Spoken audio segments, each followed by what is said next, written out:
அசரீரி வழியாக ஆளவந்தான் சொல்றாரு, இந்த உலகத்தை உய்விக்கிற 3 மந்திரங்களை நான் திருக்கோஷ்டியூர் நம்பியிடம் சொல்லியிருக்கிறேன், நீ வந்து தெரிஞ்சுக்கன்னு சொல்றார். உலகத்தை உய்விக்கன்னா என்ன? இந்த பிறப்பின் ரகசியத்தை, இந்த பிறப்பில் அடுத்து நடக்கப் போகிற ரகசியத்தை, இந்த வாழ்க்கை வாழ்வதில் என்னென்ன குழப்பங்கள் இருக்கோ அதையெல்லாம் தீர்த்து கொள்ளுகின்ற, முக்தி பெறுகிற, மோட்சம் பெறுகிற ரகசியத்தை திருக்கோஷ்டியூர்ல இருக்க நம்பிக்கிட்ட சொல்லியிருக்கேன், நீ வந்து தெரிஞ்சுக்கோன்னு ஆளவந்தான் சொல்றார்.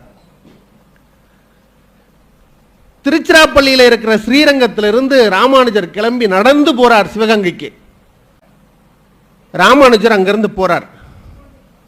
அந்த வீட்டு வாசலில் போய் நெடுஞ்சான் கடையாக விழுந்து வணங்குறார், விழுந்து கும்பிடுறார். கும்பிட்டு ஆச்சாரியனே என்று அழைக்கிறார். உள்ள கதவு தாப்பால் போட்டிருக்கு.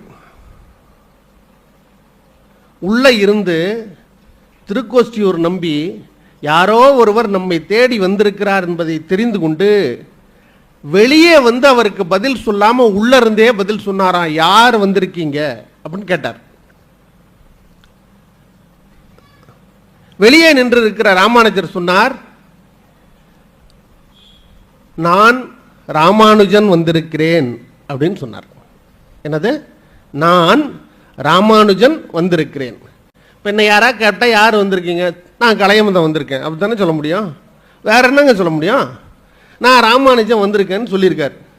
இவர் உள்ள இருந்து சொல்லியிருக்கார், நான் செத்த பின்பு வா அப்படின்னு சொல்லிட்டார். 18வது முறை ஸ்ரீரங்கத்திலிருந்து கிளம்பி ராமானுஜர் நடக்கிறார். ஆச்சாரியரே அப்படின்னு மீண்டும் கூப்பிட்டார். அன்னைக்கும் கதவு திறக்கலைங்க, உள்ள இருந்து சத்தம் மட்டும் வந்துச்சு, நான் செத்த பின்பு வந்தையா. இப்பத்தான் இவருக்கு ஒரு விஷயம் புரிஞ்சிருக்கு ராமானுஜருக்கு.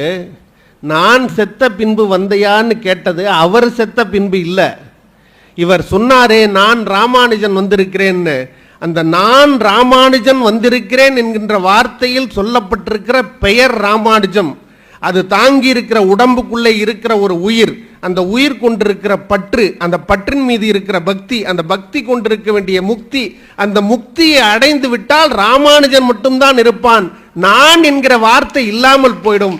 நான் இல்லை என்ற நிலையில் இறைவனிடத்தில் என்னை முழுவதுமாக சரணடைந்து கொண்டு என்னை முழுசா கடவுள்கிட்ட கொடுத்துட்டா நீ வெறும் ராமானுஜன்டா. அப்ப சொன்னாரு, அடியேன் ராமானுஜதாசன் வந்திருக்கிறேன்னு சொன்னார். கதவு பட்டுன்னு திறந்துச்சு.